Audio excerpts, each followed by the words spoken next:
നമസ്കാരം, പുതിയൊരു വീഡിയോയിലേക്ക് ഏവർക്കും സ്വാഗതം. എല്ലാവരും വീഡിയോ പൂർണ്ണമായും കാണുക. രണ്ട് പ്രധാനപ്പെട്ട അറിയിപ്പുകൾ വീഡിയോയിൽ ഷെയർ ചെയ്തിരുന്നു. അപ്പോൾ എല്ലാവരും വീഡിയോ ലൈക്ക് ചെയ്തുകൊണ്ട് കാണുക. ചാനൽ ആദ്യമായിട്ട് കാണുന്നവർ ചാനൽ സബ്സ്ക്രൈബ് ചെയ്യുക, ഫേസ്ബുക്ക് പേജ് ഫോളോ ചെയ്യുക, വീഡിയോ ഷെയർ ചെയ്ത് പരമാവധി മറ്റുള്ള ആളുകളിലേക്ക് എത്തിക്കുക. സംസ്ഥാനത്ത് ചൂട് അങ്ങോട്ട് കടുകട്ടിയായി തുടരുകയാണ്. ഇലക്ഷന്റെ ഒരു ചൂടുണ്ട്. ഇത് കൂടാതെ തന്നെ അന്തരീക്ഷത്തിൽ നല്ല ചൂടാണ്, പുറത്തിറങ്ങാൻ സാധിക്കുന്നില്ല. പല ജില്ലകളിലും 40 ഡിഗ്രിക്കൊക്കെ അടുത്ത് ചൂടെത്തിയിരിക്കുന്നു.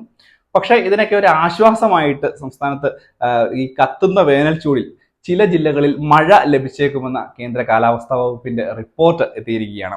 ഇതിന്റെ അറിയിപ്പാണ് എത്തിയിരിക്കുന്നത്. തിരുവനന്തപുരം, കൊല്ലം, പത്തനംതിട്ട, ആലപ്പുഴ, കോട്ടയം, എറണാകുളം, ഇടുക്കി, തൃശൂർ, പാലക്കാട് ജില്ലകളിലാണ് മഴ സാധ്യത ഇപ്പോൾ അറിയിച്ചിരിക്കുന്നത്. ശക്തമായതോ ഒറ്റപ്പെട്ട നേരിയതോ ആയ മഴ ലഭിച്ചേക്കാം എന്നാണ് ഇപ്പോൾ ലഭിക്കുന്ന വിവരം.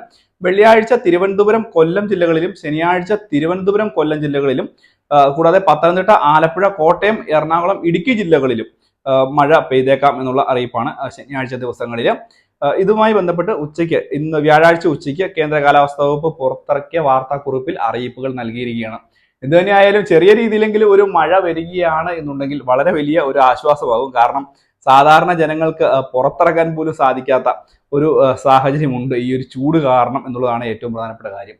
ഇത് കൂടാതെ തന്നെ മറ്റൊരു അറിയിപ്പ് കൂടിയുണ്ട്. വിലക്കയറ്റം പിടിച്ചു നിർത്തുക എന്ന ലക്ഷ്യമിട്ടുകൊണ്ട് സംസ്ഥാനത്തെ സർക്കാർ നടത്തുന്ന ഈസ്റ്റർ, റംസാൻ, വിഷു ചന്തകൾ ഇന്ന് മാർച്ച് 28 മുതൽ വിതരണം ആരംഭിക്കുകയാണ്, അല്ലെങ്കിൽ ഇതിന്റെ നടപടികൾ ആരംഭിക്കുകയാണ്. സംസ്ഥാനത്തെ 83 താലൂക്കുകളിലും ഈ ഒരു ചന്തകൾ ഉണ്ടാകും. അതായത് ക്രിസ്മസ് ചന്ത പോലെയോ അല്ലെങ്കിൽ വിഷു ചന്തയോ ആ ഒരു രീതിയിലുള്ള ചന്തകളൊക്കെ ഉണ്ടാകും എന്നുള്ളൊരു കാര്യം മനസ്സിലാക്കുക.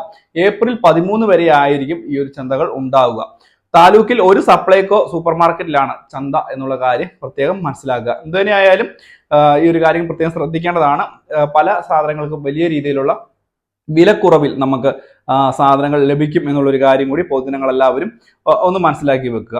അപ്പോൾ ഈ ഒരു കാര്യമാണ്. ഇത് കൂടാതെ തന്നെ ഈ വരുന്ന 26-ാം തീയതി ലോക്സഭ തെരഞ്ഞെടുപ്പിനോടൊക്കെ അനുബന്ധിച്ച് പൊതു അവധി പ്രഖ്യാപിച്ചിരിക്കുന്നു എന്നുള്ള ഒരു അറിയിപ്പ് മറ്റൊരു രീതിയിൽ എത്തിയിരിക്കുകയാണ്. ഏപ്രിൽ 26-ാം തീയതിയാണ് ലോക്സഭാ ഇലക്ഷന്റെ. ഇതുമായി ബന്ധപ്പെടുത്തിയാണ് 26-ന് സംസ്ഥാനത്ത് പൊതു അവധി പ്രഖ്യാപിച്ചിരിക്കുന്നത്. സർക്കാർ ഓഫീസുകൾ, വിദ്യാഭ്യാസ സ്ഥാപനങ്ങൾ എന്നിവ അടക്കം എല്ലാ സ്ഥാപനങ്ങൾക്കും അവധി ബാധകമാണ്. വാണിജ്യ സ്ഥാപനങ്ങൾക്ക് ശമ്പളത്തോട് കൂടിയുള്ള അവധിയാണ് പ്രഖ്യാപിച്ചിരിക്കുന്നത്.